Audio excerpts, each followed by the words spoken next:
Hi, I'm Martin Brown and I've been touring Orkney and Shetland for the Scottish Friendly Children's Book Tour.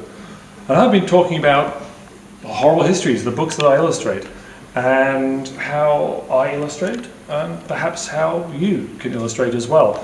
Mainly I've been saying that you don't really have to draw realistically to be able to draw. I mean, if you want to draw realistically, you can. I mean, you can get books about it. There are techniques you can learn. I mean, for example, like here's a book about how to draw dragons. It's great if you want to draw dragons.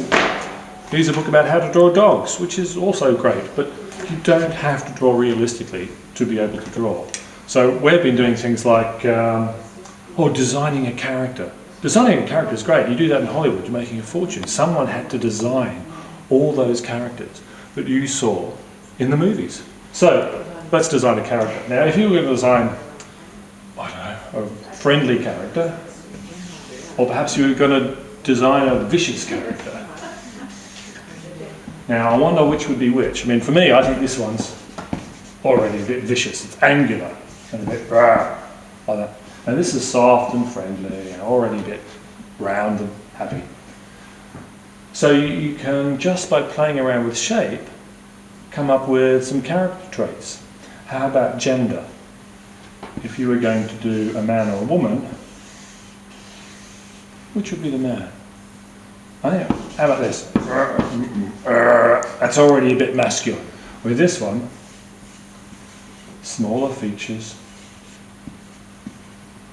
traditional hairstyle, and boom, it's already a bit feminine. So just by playing with shape, you can suggest whether you're a boy or a girl.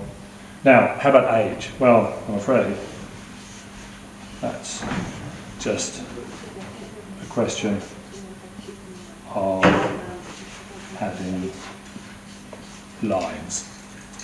So, with a bit of shape and some lines, you can make this person suddenly a lot older. In fact, you can do better than that. Let's just say I'm going to draw the same face twice, more or less. There we go. And all I'm going to do is draw a circle around them to make their head. There's one, a little baby. Right, now I'm going to draw the same circle, but a bit lower. There we go. Portly, middle-aged gentleman. So all I've done here is lower the circle. The ears stay in line with the eyes, but all I've done is lower the circle. And look, I've aged this person, 50 years? And that's what you can do just by playing around with the shape. You can make these characters. You can have babies and old men just by playing around. That's what drawing can be. You don't have to draw, well, you can draw realistically if you want to, but you don't have to. So how about, now that you've made your characters, you can actually bring them to life. I'm just going to draw 4 really quick characters. It's hardly fine art.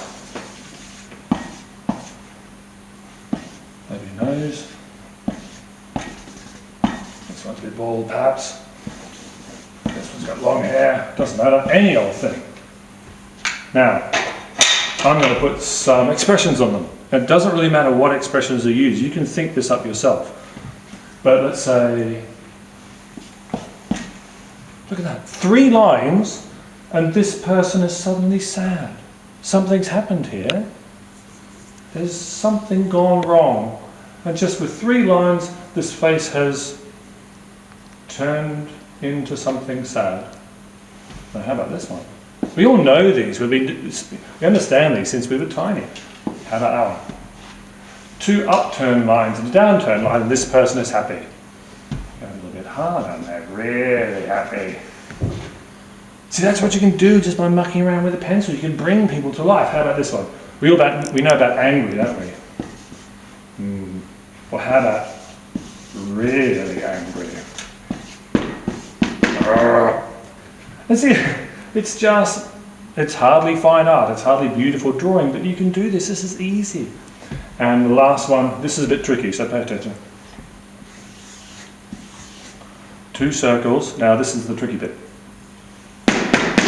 How about that? 2 circles and 3 dots, and this circle, this blob bursts into life and becomes surprised.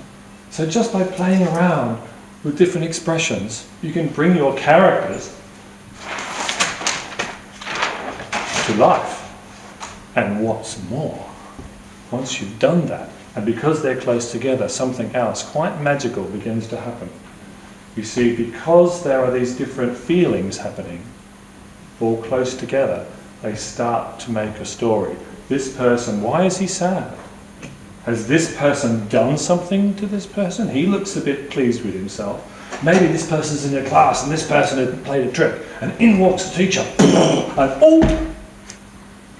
So you've got a story just by mucking around with a pencil, just by doodling. This is what drawing can be. You can draw things realistically if you want to, but you really don't have to. And that's what I've been talking about during the tour of walking in Shetland. It's been absolutely fabulous.